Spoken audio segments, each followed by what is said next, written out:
Hello, I'm Paul Friedman, founder of the Marriage Foundation. And in this video, and it may take more than one, I'm going to show you how I got to where we are today with our system for helping marriages. This is the long version. If you want a short version, there's another video that I already put together for you. You could take advantage of that. But in this one, I'm going to give you a lot of insight into how I got there and the logic behind it and why it works. Now, I started out in the marriage business not as a marriage healer, but as a divorce mediator. I used to believe in divorce. I thought it was the right thing to do. Even though, and I got all of my referrals virtually, I got some from other couples who referred me, but I got all of my referrals from therapists, from marriage counselors who had failed their couple. The couple was not able to recapture their marriage. They sent them to me. I was in a number of Rolodexes because I did a great job.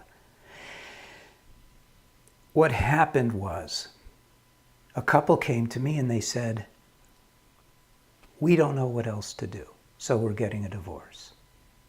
And I thought, well, let me look into this. You know, I'm a great communication coach. Let's see if we can't help you stay married.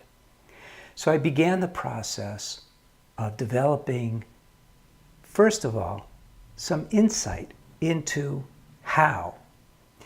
And my very first question that I asked myself was, why do people get married in the first place? And the answer kind of surprised me because I had been married before and I was divorced. And I wanted to know, why didn't I ask myself this question? The question is, why do people get married in the first place? Now, most people, when I ask that question, just sort of to test the waters with other people, I hadn't taken marriage saving as a business seriously at that point. Most people say, well, she was the best woman I'd ever come across, or he was the love of my life. I felt so connected. Well, that's fine, but that's not really a reason. And nobody was able to really answer it. So I had to dig deep, and I had to ask that question, and you should be asking that question too.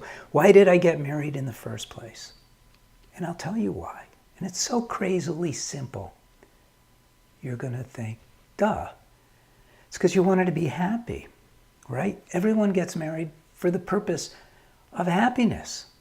They think, okay, I found somebody. With this person, I'm going to be happy. Yeah. So what creates happiness? And I thought about the typical, having a good family, having nice communication, having harmony, a pleasant living environment. No, because all of those can get changed up in a heartbeat. A car crash can make one of you an invalid. There's so many things that could interfere with these, what turn out to be transient creators of happiness.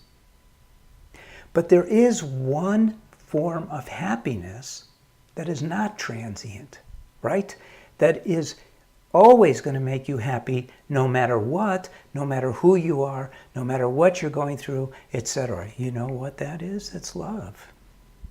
But let's take it a step further, because love is such an easy word these days to confuse with other words. You know, I love that dress is not love. I love this house is not love. Those are heightened expressions of liking something, of feeling an attraction to them. Love is different. Now, love is centered in your heart. You know, when you feel deep love, you don't feel it here. You feel it here in your heart, don't you? Well, it starts to tie together for me. I start going, well, that's your soul. What you're describing now is your soul. Aha, soulmates. Duh. So we get married. Here it is. We get married in order to be happy by achieving love. Right? Okay, really simple. Really simple. What helps love? What inspires love? What takes away from love? Right? So literally, the first marriage training that I gave to my very first couple who wanted to stay together and are still together now, I broke it down that simply. I went, what to do, what not to do, and why. All for the purpose of achieving love, of growing love. And then what I did was I recognized marriage as a unique venue in life. What is a venue? A venue is any situation that you find yourself in is a venue. You go to church on Sunday, or a temple on Saturday, or the mosque Thursday. It's a venue. Now, even those venues change. If you're doing a memorial service, it's a venue. If you go to the drugstore to pick up prescriptions, that's a venue. And you behave differently in every venue of life, don't you?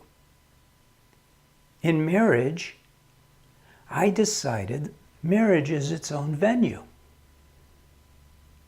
And I started to think about what makes it so different. And it's kind of cool. What makes the marriage venue so different is that you live in it by choice. You live in it by your actions. You live in it by your efforts. So here's one of you here. Here's another one of you here. And you want to get into this venue, but you mostly want to get into this venue where the happiness is, the heart. And you pour it in, and this is sort of the marriage bridge. This is the marriage bridge. Now, what is cool about this venue is that using your free will, you get to make this venue walled off so that the only ones in here are the two of you. You're the only ones who can come in, if you so choose. This is an extraordinarily unique situation. Remember, the goal is always important. The goal is to be happy. The happiness comes from love. So, imagine you have a container, because now we could see your venue as a container. What you put into this container defines it. So what you put into your venue of love, into your, and I call it a sacred space. I turned it into, this is your sacred space of marriage. What you put into it, and then you go in here, and you live in here together. You're both in it and out of it all the time. You know, it's a multidimensional thing. But what you put in here defines how you're living. And whether you're living in your marriage defines how you feel about your marriage. So this is huge. See how simple this is. If all you put into this container is love, goodwill, uplifting communication, positive reinforcement, support, comforting, all actions of love, then your venue will be filled with love. So the first thing that I did with my couple is I defined marriage. And I said, look, it's up to you. You have free will. And this is really a very, very important thing. Now, one of the biggest mistakes that people make when they get married, and I've come up with a cool metaphor. So let's say you're going into an airplane, and you go into the airplane as a passenger.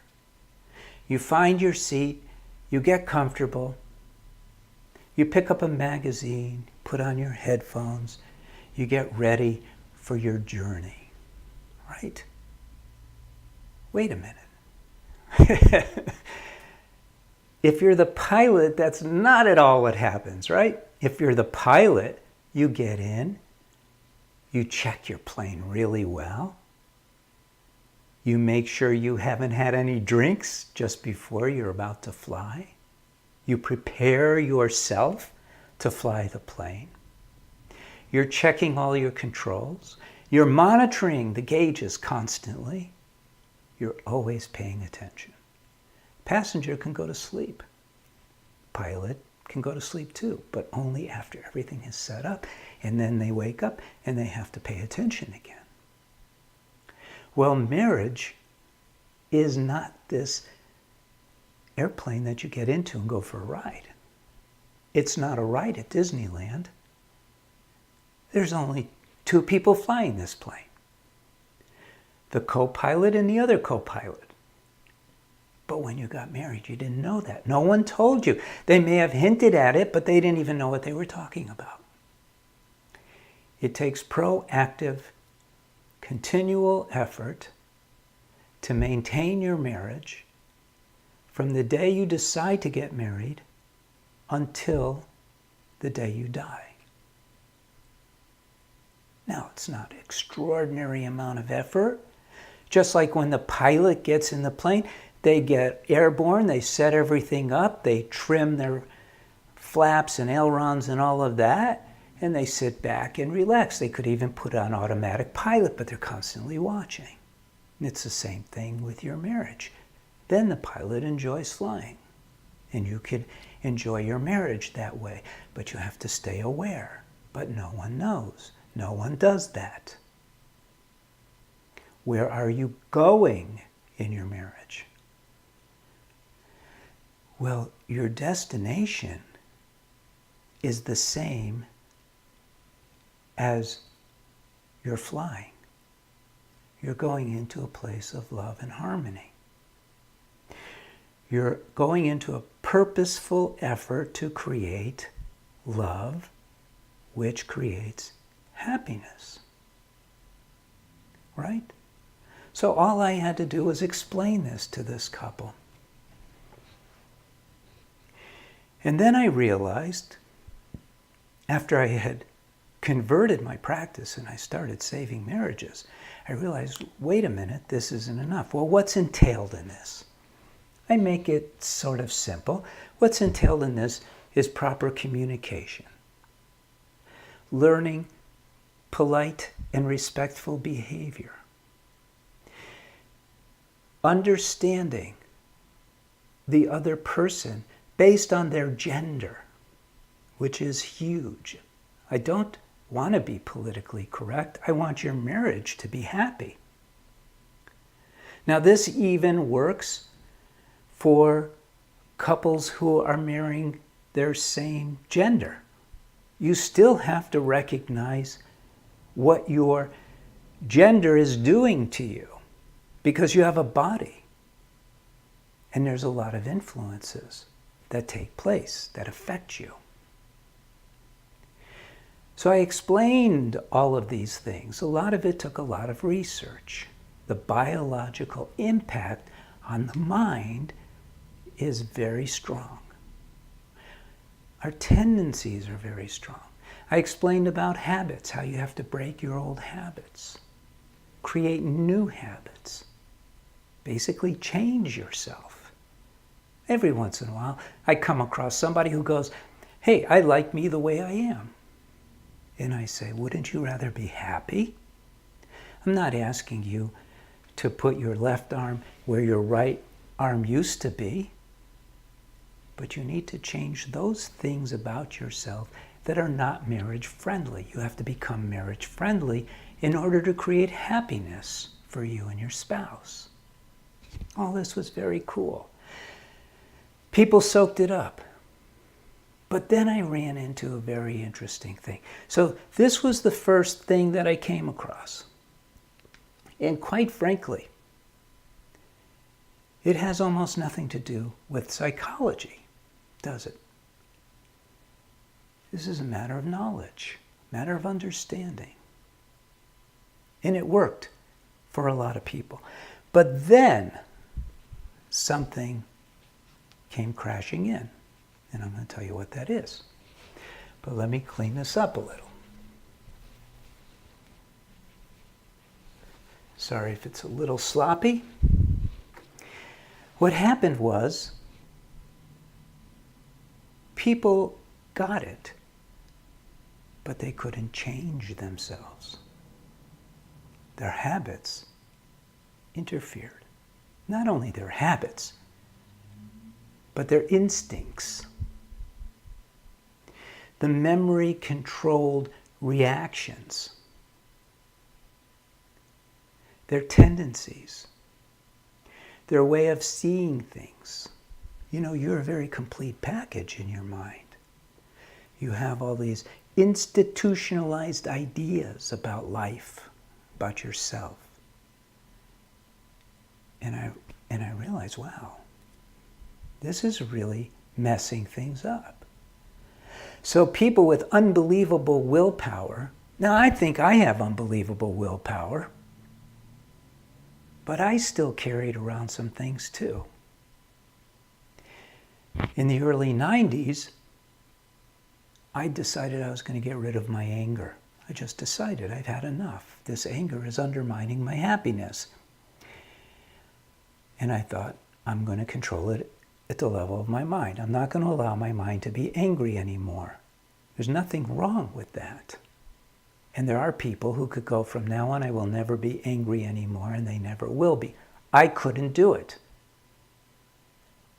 My first efforts to do it found me literally on the floor, clutching myself, sweat dripping off my brow, tears running out of my eyes, because no matter how much I tried, I couldn't control my thoughts.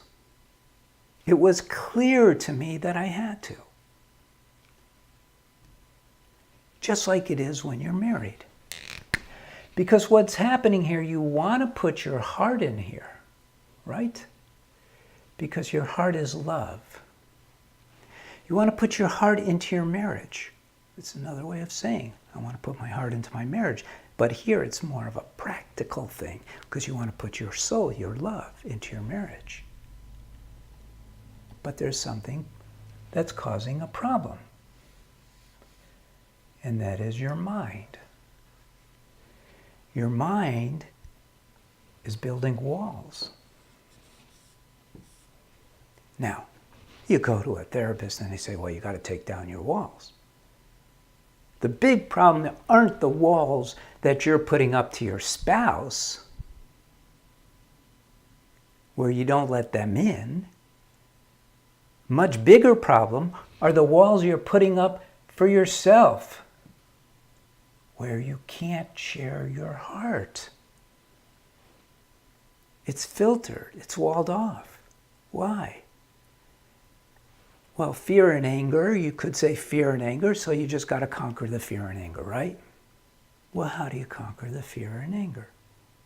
Okay, now remember, we know the place we want to go to. The place we want to go to, and I just described to you the second part of my process of how I help people with education. We're actually now going to the first part, but I'm explaining to you how I got there. That's why it's out of chronological order, because this is how it actually happened. So I recognize this is a huge problem. Huge. Now I could tell you why. I could tell you why, including that we're brought up, all of us are brought up wrong. Okay? All of us. As children, as babies, we're given unconditional love, aren't we? Well, no one tells us you're getting all this unconditional love so you can learn how to give it later on. Think about that. Who are we to deserve unconditional love from our parents? It's an education. We're learning how to give it, what it looks like. But none of us have that idea. But when we get married, it's exactly what we should be doing. We should be giving unconditional love. You're safe. See, this is the whole idea of this. It's unlike any other venue in the world because it's safe. You can give your unconditional love unconditionally without any thought of harm coming to you. In the world, you'll be taken advantage of. You love someone too much, I don't care how good your intentions are, they're not going to return it. Marriage isn't a business deal. So what happens is we're not able to give our unconditional love because our minds are driven by our bodies. Can you see this? And in our bodies, we have the drive to survive.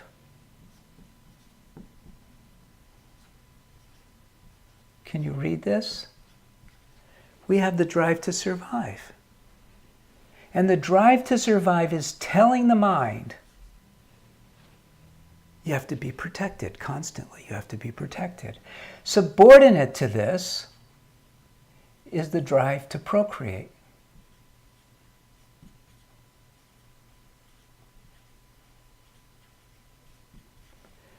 Which creates our sexual appetite, which gets in the way of our giving love. And in the world, everyone confuses love with sex. Almost everyone. I don't. And the people who take my course don't either. Love comes from the heart. Sex is a bodily drive. Now you learn how to use your sexuality, that sexual connection, as another instrument of giving intimacy, but you don't learn it by rote. You learn it by battling this here.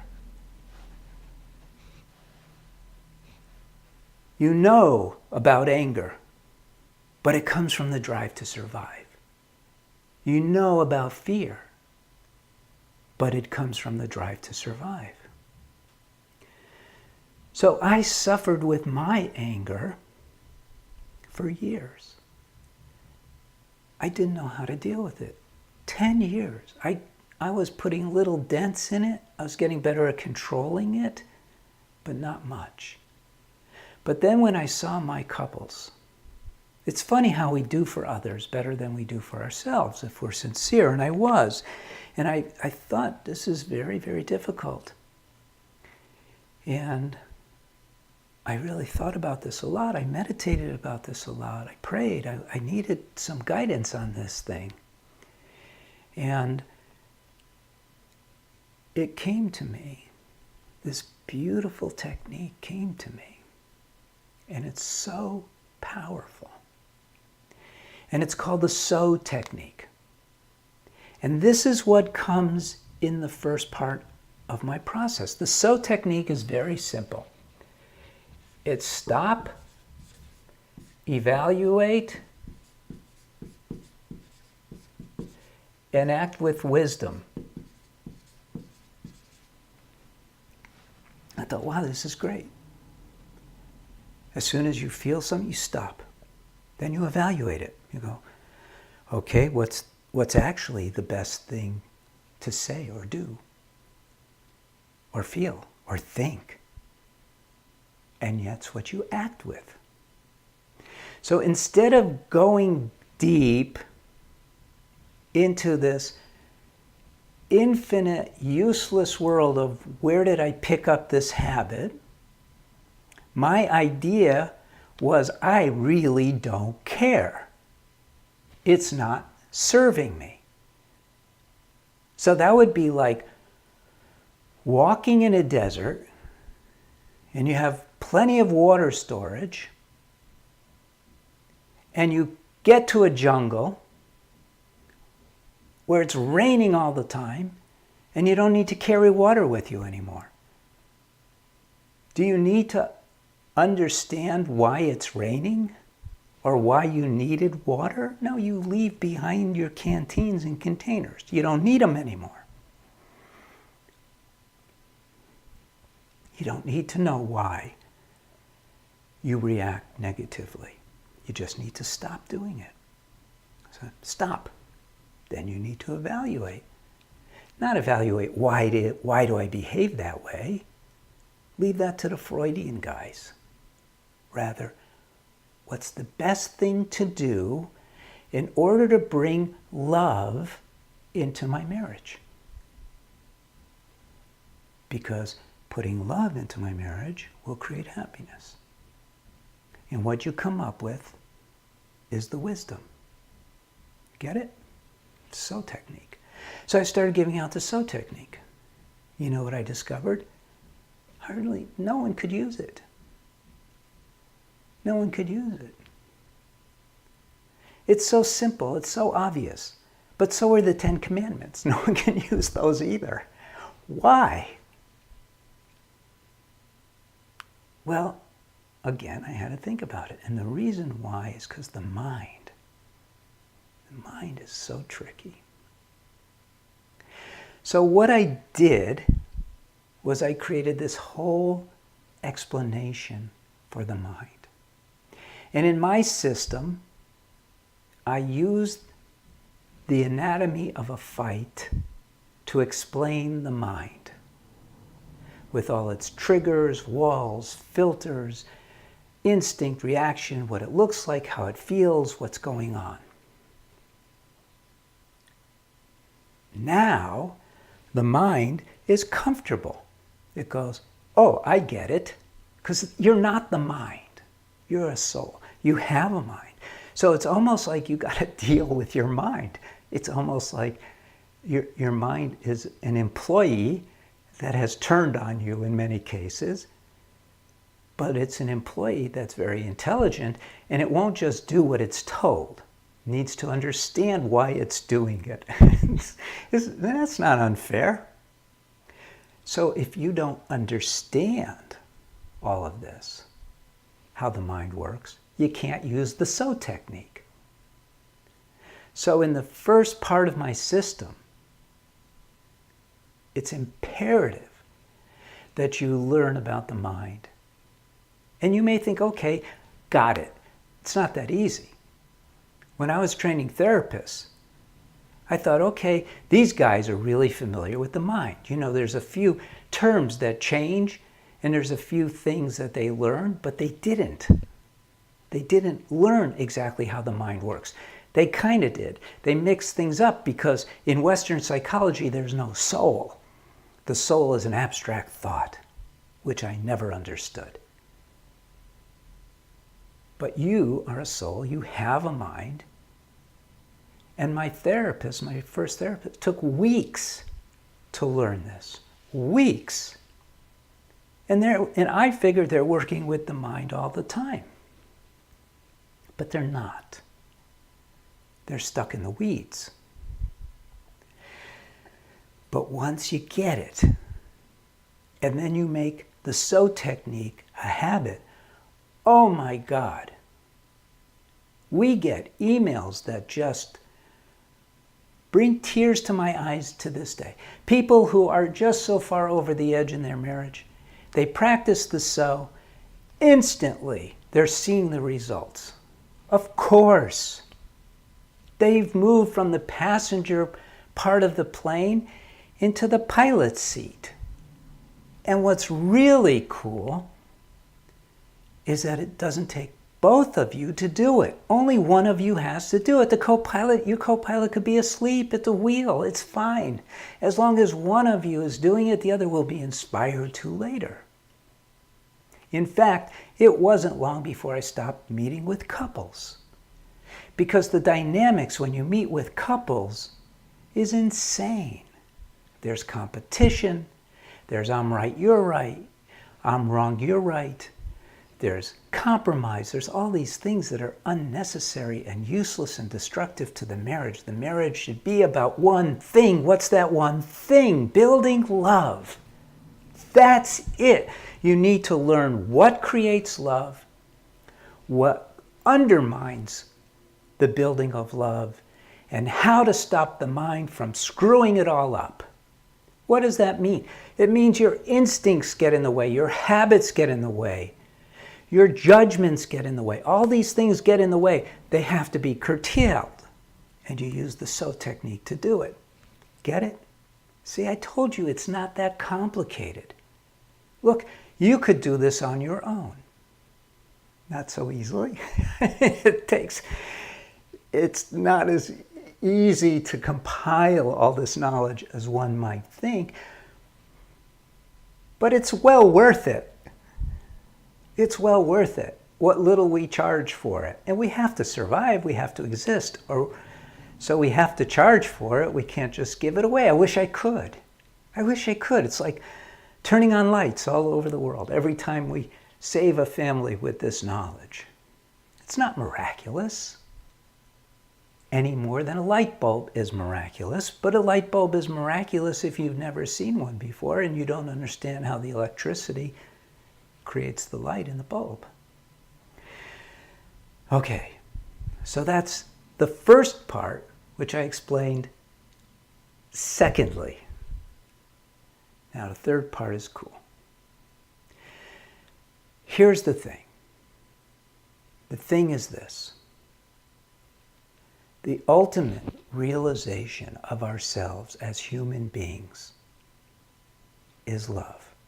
We are essentially souls. The nature of our souls is love. And I've said it countless times. Your marriage is the greatest spiritual path you'll ever be on. And I know people who are on amazing spiritual paths. But this one is so easy. It's a setup. Because what's a spiritual path all about? It's all about finding God. God equals love, love equals God. It's love. It's all about love. You're all about love. But it's blocked. It's blocked. But don't reduce what love is. Don't think it's something you have to go find. It's like going out and finding the sun.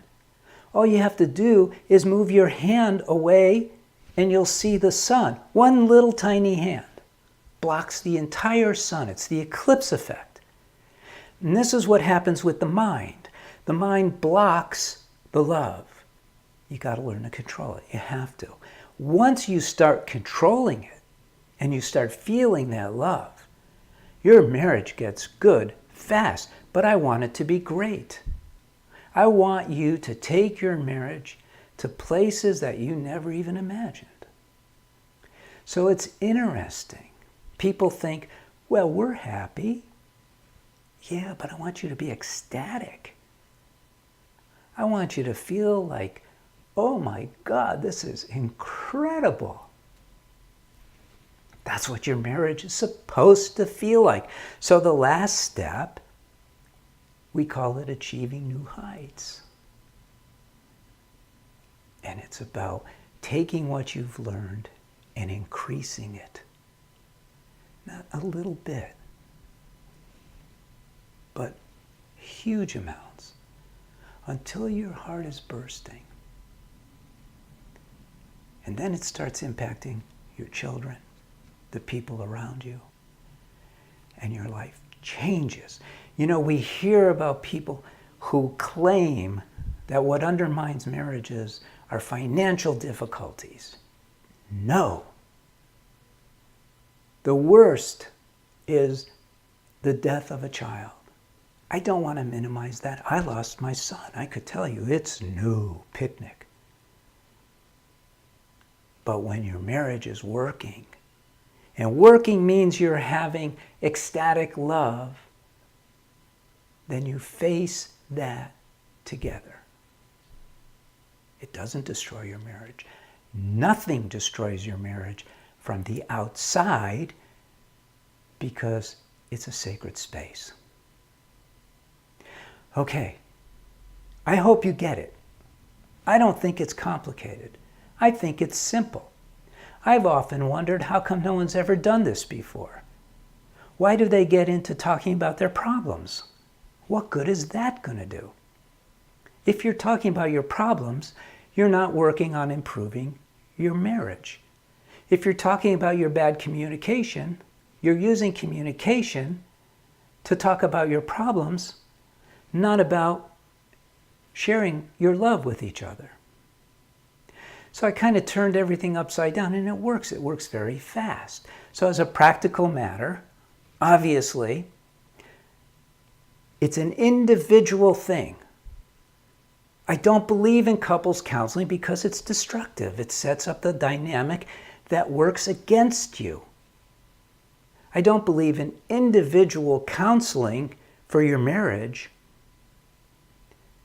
because it's human nature to want to talk about the problems.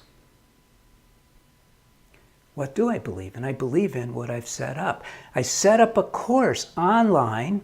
It's over 50 classes, so it's obviously extensive, where step by step I take you through the steps you need to achieve a joyous marriage.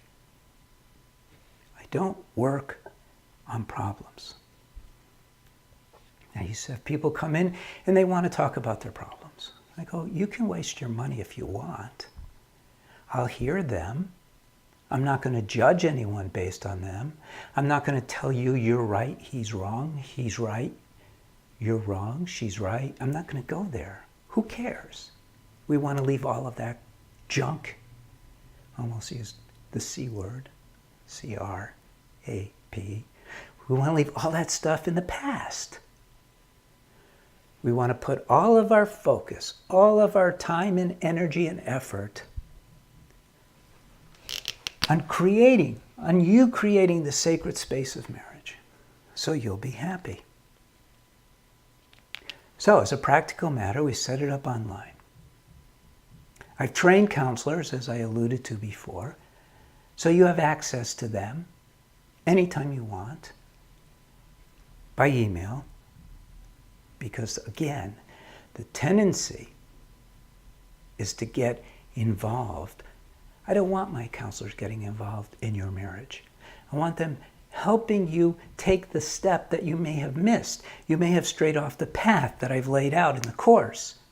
I've got to get you back there. So you write in, usually within hours, sometimes within minutes, you'll get a response. You won't know who's responding to you, but they all know the same material, my material. And they'll get you back on path. So you take the course. I've made it very easy. I've made it a no-brainer. You sign up, you try it for 5 days, and you go, wow. And then it converts into paid. I want results. So even though you're paying, or you've paid, because we have payment plans, it's fine. It's guaranteed for 90 days. We had a member say, look, my husband has moved out. He's living with someone else, his mistress. They have a child together. What should I do? And I said, ask for a refund. What can we do? But at least she tried. She tried. We've had other people where they've moved out and they come back. We've had them move out, move in with a mistress, and they come back. There were no kids, no more kids. So it's still possible. But there are places where it's gone too far. But not many. Not many. So that's it. I don't know how to sum this up. I think it's all pretty self-explanatory. Good news about a video is you don't have to ask me, well, what did I say 10 minutes ago? you could go back and you could look. And then, if you want to ask questions of our counselors, you could write in. It's free. It's free. Now, if this is helpful to you, okay, we're done with this video. So now, if this is helpful to you, and for sure you've got friends who are going through hell in their marriage. Everyone does. How could there be over a 50% divorce rate? Can you imagine if half the planes were falling out of the sky? Anyway, it's very sad, especially what happens to the children. So like this video, share it with your friends, put it on Facebook if you're on Facebook or whatever the social media of the moment is, and help me get the word out, because this is the way. This is truly the way. I am Paul Friedman. I am at your service. And I truly hope you take advantage of what we have to offer. I created this foundation as a nonprofit foundation, not because we're a religious group, we're not. Not because we're a political group, we're not. But because I want these teachings to spread far and wide. Okay. Love and blessings to you and your family.